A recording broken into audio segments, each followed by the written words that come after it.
الحمد للہ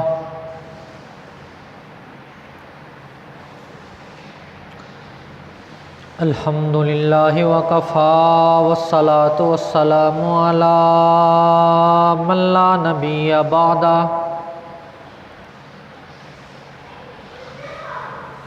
ارسلہ بالحق بشیرا ونذیرا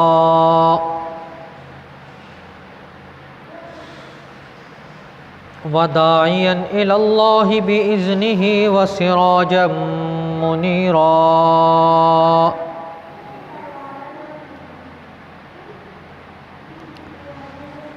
اما بعد فاعوذ باللہ من الشیطان الرجیم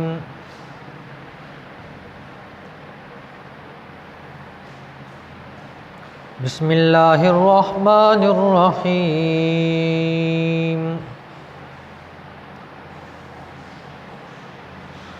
اولئک کتب فی قلوبہم الایمان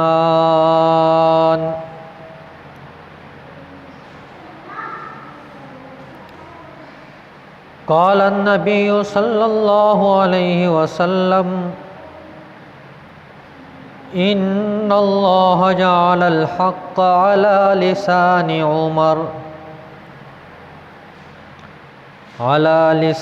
عمر وقلبه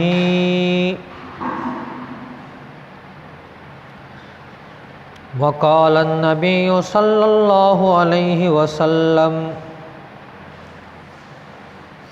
لو کان بعدی نبی لکان عمر آمنت باللہ صدق اللہ العظیم وبلغنا رسولہ النبی الکریم ونحن علی ذلک لمن الشاہدین والشاکرین والحمد للہ رب العالمین۔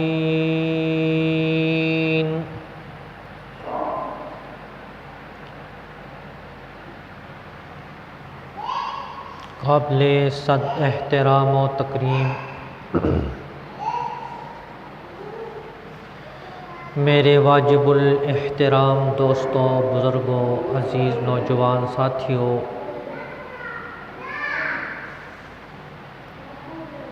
میں نے قرآن مجید فرقان حمید کی ایک آیت کا حصہ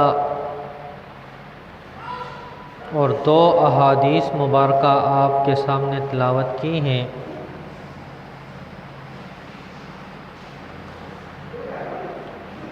دعا ہے کہ اللہ رب العزت مجھے حق اور سچ کہنے کی توفیق عطا فرمائے، سننے اور سنانے کے بعد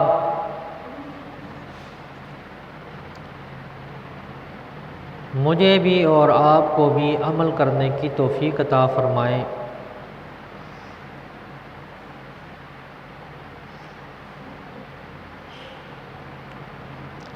جیسا کہ میں آپ حضرات کے سامنے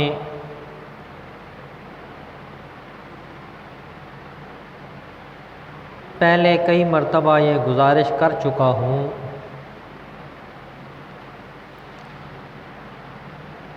کہ اسلامی تاریخ میں کوئی بھی ایسا دن نہیں جس میں کوئی نہ کوئی عظیم ہستی یا تو شہید ہوئی ہو یا وفات پا گئی ہو۔ 360 دنوں میں کوئی دن خالی نہیں،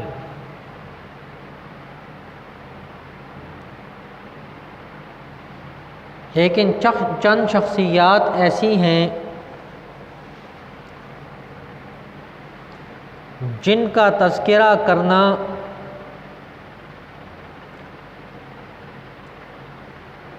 باعث عزت بھی ہے اور باعث رحمت بھی ہے۔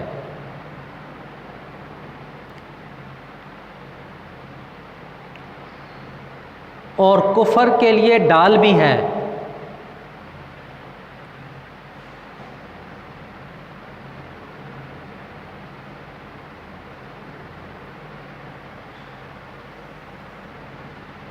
اللہ رب العزت نے کئی لوگوں کو نمونہ بنا دیا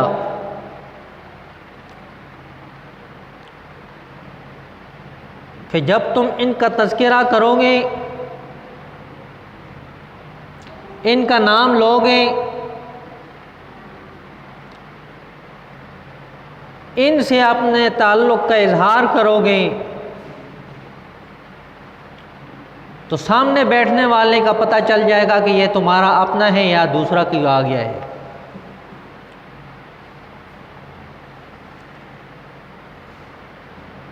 ان شخصیات میں سے ایک شخصیت سیدنا عمر فاروق رضی اللہ تعالیٰ عنہ کی ہے۔ یکم محرم الحرام کو سیدنا عمر فاروق رضی اللہ تعالیٰ عنہ کی شہادت کا واقعہ پیش آیا۔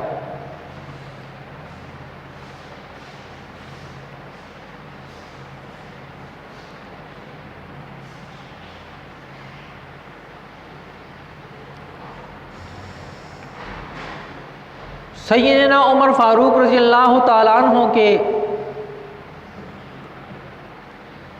بے شمار احسانات ہیں مسلمانوں پر۔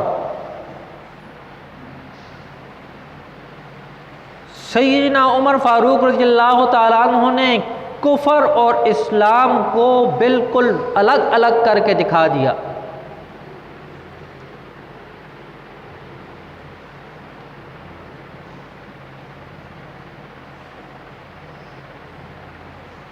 کفر میں بھی سب سے آگے،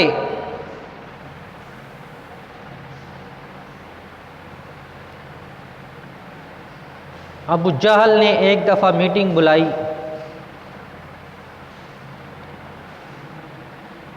کہ کسی طریقے سے نبی پاک صلی اللہ علیہ وسلم سے جان چھوٹ جائے، روز ہمارا کوئی نہ کوئی آدمی ہمیں چھوڑ کے اس کی جماعت میں شامل ہو جاتا ہے، آباء و اجداد کا دین چھوڑ دیتا ہے،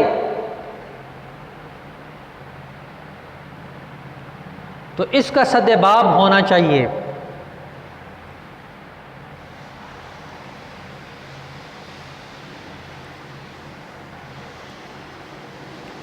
اب خود اس میں اتنی ہمت نہیں کہ وہ رسول اللہ صلی اللہ علیہ وسلم کا سامنا کر سکے۔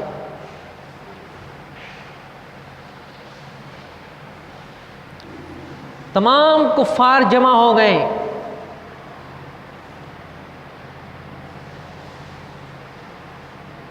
بات چیت ہو رہی ہے،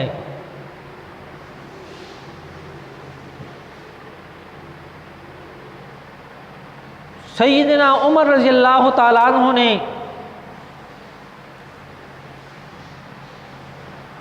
کہا کیوں نہ ان کو قتل ہی کر دیا جائے تاکہ جو ہم پر آزمائش ہے وہی ختم ہو جائے۔ اب یہ جرأت کون کرے؟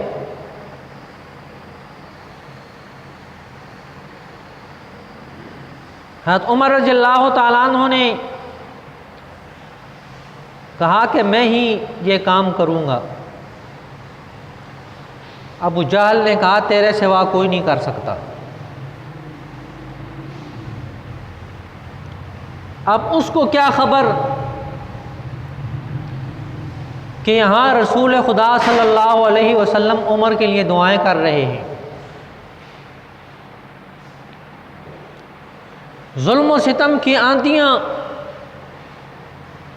کفار نے آپ صلی اللہ علیہ وسلم پر توڑ دیں، طرح طرح کی تکلیفیں دے رہے ہیں۔ یہاں نبی پاک صلی اللہ علیہ وسلم دعا کے لیے اٹھائے ہوئے ہیں کہ اے پروردگار عالم، اسلام کو تقویت دے دے عمر بن حشام کی طرف سے یا عمر بن خطاب سے، دونوں دلیر ہیں۔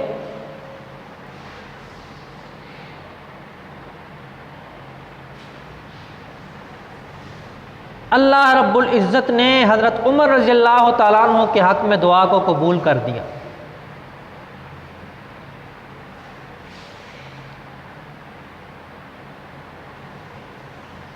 روایات میں آتا ہے، علماء نے لکھا ہے کہ سیدنا عمر فاروق رضی اللہ تعالیٰ عنہ نے آج تک گستاخی نہیں کی تھی، نبی پاک صلی اللہ علیہ وسلم کی کسی قسم کی کوئی گستاخی نہیں کی، اور ابو جہل بدبخت تو کرتے ہی گستاخی تھا۔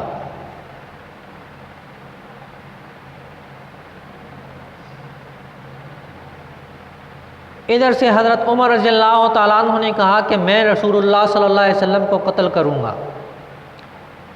ابو جہل نے کہا یہ کام تو ہی کر سکتا ہے اور کوئی نہیں کر سکتا۔ حضرت عمر رضی اللہ تعالیٰ عنہ وہاں سے چل پڑتے ہیں۔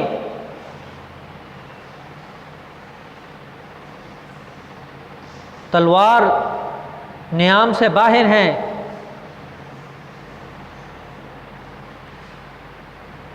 اور جا رہے ہیں۔ راستے میں ایک صحابی ابو نعیم رضی اللہ تعالیٰ عنہ سے ملاقات ہوئی۔ انہوں نے کہا عمر کدھر کا ارادہ ہے؟ کہا آج میں رسول اللہ صلی اللہ علیہ وسلم کو قتل کرتا ہوں، تاکہ جو تفرقہ پڑ گیا ہے ہمارے اندر، جو فرقہ واریت پڑ گئی ہے، وہ ختم ہو جائے۔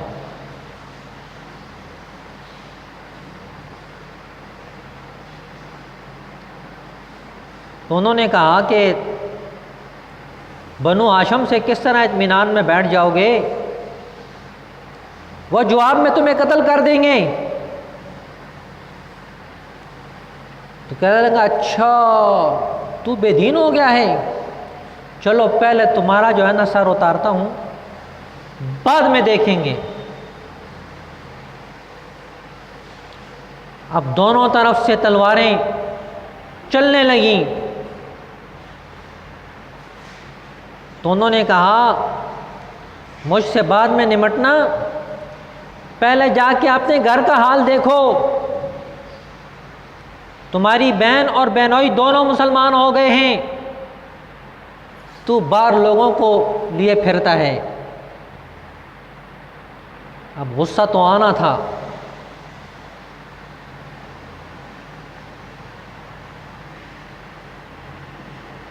سیدھا اپنے بہنوئی کے گھر چلے گئے۔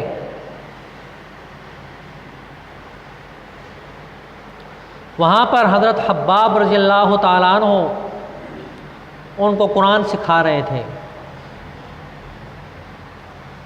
جب حضرت عمر رضی اللہ تعالیٰ عنہ نے دستک دی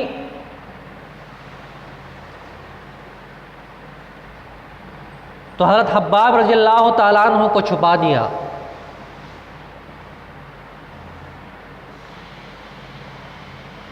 پہلے لوگ اپنے اساتذہ کا احترام کیا کرتے تھے، اساتذہ کو مشکلات سے بچاتے تھے کہ کوئی ان کے اوپر مصیبت نہ آ جائے،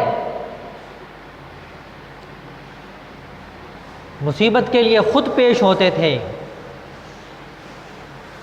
انہوں نے حضرت حباب رضی اللہ تعالیٰ عنہ کو چھپا دیا۔ آج کام الٹ ہو چکا ہے۔ آج سب سے پہلے استاذ کا نام لکھتے ہیں، جی پہلے اس کو لے جاؤ۔ پہلے دور میں لوگ اساتذہ کا احترام کیا کرتے تھے، ان کے گھروں میں برکتیں ہوتی تھیں۔ آج گھروں میں نوستیں ہیں۔ حضرت عمر رضی اللہ تعالیٰ عنہ جو ہی اندر آئے، بہنوئی نے دروازہ کھولا، انہیں مارنا شروع کر دیا۔ بہن قریب آئی چھڑانے کے لیے تو ہاتھ میں کوئی چیز تھی، ان کو مارا، ان کا خون بہنے لگا۔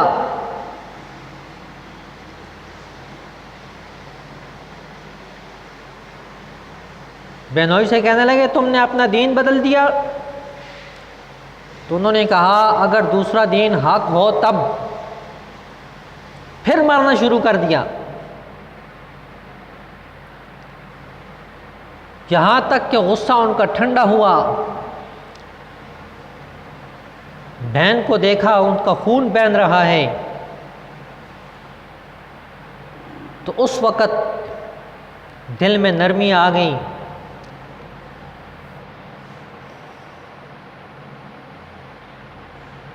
فرمانے لگے کہ تم کیا پڑھ رہے تھے؟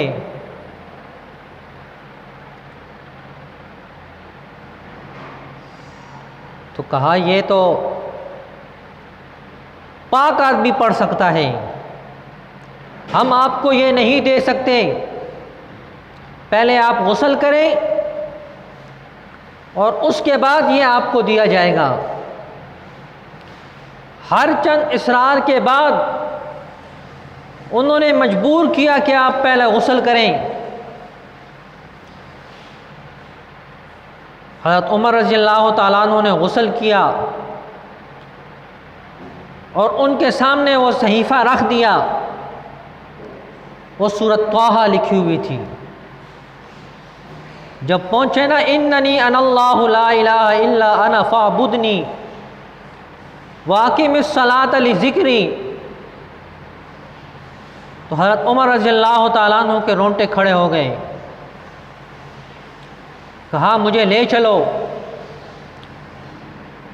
رسول اللہ صلی اللہ علیہ وسلم کے پاس وقت آ چکا ہے کہ اب عمر مسلمان ہو جائے گا۔ حضرت خباب رضی اللہ تعالیٰ عنہ پردے سے باہر تشریف لے آئے اور انہوں نے کہا عمر تجھے مبارک ہو، رات کو نبی کریم صلی اللہ علیہ وسلم نے دعا فرمائی تو لگتا ہے وہ دعا تیرے حق میں قبول ہو گئی ہے۔ حضرت عمر رضی اللہ تعالیٰ عنہ کو نبی پاک صلی اللہ علیہ وسلم کے پاس لے جایا گیا۔ جب وہاں پہنچے آپ صلی اللہ علیہ وسلم نے کلمہ پڑھوایا، عصر کا وقت تھا، ساتھی اٹھ کے وضو کرنا شروع ہو گئے۔ حضرت عمر رضی اللہ تعالیٰ عنہ نے فرمایا یہ کیا کر رہے ہیں؟ نبی پاک صلی اللہ علیہ وسلم نے فرمایا کہ عبادت کا وقت آ گیا ہے، نماز کا وقت آ گیا ہے، اب ہم نماز پڑھیں گے۔ حضرت عمر رضی اللہ تعالیٰ عنہ نے عرض کی نماز کہاں پڑھیں گے؟ فرمایا کہ مسجد میں پڑھیں گے، یہ گھر میں پڑھیں گے۔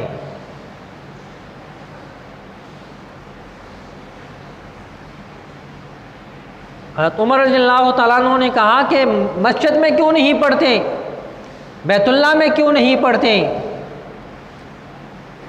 تو نبی پاک صلی اللہ علیہ وسلم نے فرمایا کہ آپ کی قوم ہمیں مسجد میں نماز پڑھنے نہیں دیتی۔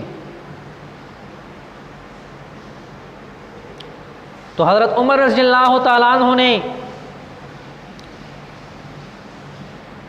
عرض کی کہ آج ہم بیت اللہ میں نماز پڑھیں گے، کوئی مائی کا لال ہے جو آ کر میرے سامنے کھڑا ہو جائے۔ تمام صحابہ کو لے کر بیت اللہ کا دروازہ کھولا اور پہلی نماز بیت اللہ شریف میں ادا کی گئی۔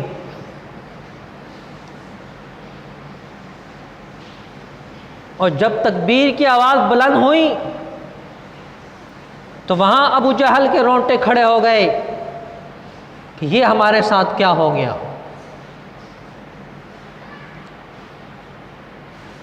حضرت عمر رضی اللہ تعالیٰ عنہ نے تمام ساتھیوں کو بتایا کہ میں نے اسلام قبول کر لیا ہے۔ علامہ سیوطی رحمۃ اللہ علیہ تاریخ الخلفاء میں لکھتے ہیں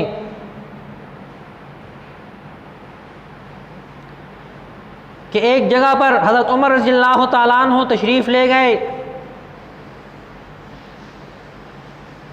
تو اسے کہا کہ میں نے اسلام قبول کر لیا ہے۔ کسی کی جرت نہیں ہوتی تھی کہ حضرت عمر رضی اللہ تعالیٰ عنہ کا سامنا کرے۔ ایک شخص نے کہا کہ وہ سامنے پہاڑی نظر آ رہی ہے، وہاں ایک شخص ہے، جاؤ اس کو بتاؤ کہ میں نے اسلام قبول کر لیا ہے، وہ اعلان کر دے گا۔ اس نے اعلان کیا، پورا کہ پورا مکہ ٹوٹ پڑا حضرت عمر رضی اللہ تعالیٰ عنہ پر، لیکن انہوں نے اپنا مشن نہیں چھوڑا، حق کو حق کہا اور باطل کو باطل کہا۔ اللہ رب العزت نے اتنی بلندیاں دے دیں، نبی پاک صلی اللہ علیہ وسلم نے فرمایا کہ اللہ رب العزت نے حضرت عمر رضی اللہ تعالیٰ عنہ کی زبان پر حق کو جاری کر دیا ہے، اور ان کے دل کے اوپر حق کو جاری کر دیا ہے۔ حضرت عمر رضی اللہ تعالیٰ عنہ کے دل میں بھی حق کی سوچ آتی ہے، اور زبان سے جو کلمہ نکلتا ہے وہ حق کا نکلتا ہے۔ حضرت عمر رضی اللہ تعالیٰ عنہ کو نبی پاک صلی اللہ علیہ وسلم نے مانگا ہے، اور 10 مبشرہ صحابہ میں سے دوسرا نمبر حضرت عمر رضی اللہ تعالیٰ عنہ کا ہے۔ دعا ہے کہ اللہ رب العزت مجھے بھی اور آپ کو بھی صحابہ اکرام رضوان اللہ علیہم اجمعین کے نقش قدم پر چلنے کی توفیق عطا فرمائے۔ وما علینا الا البلاغ المبین۔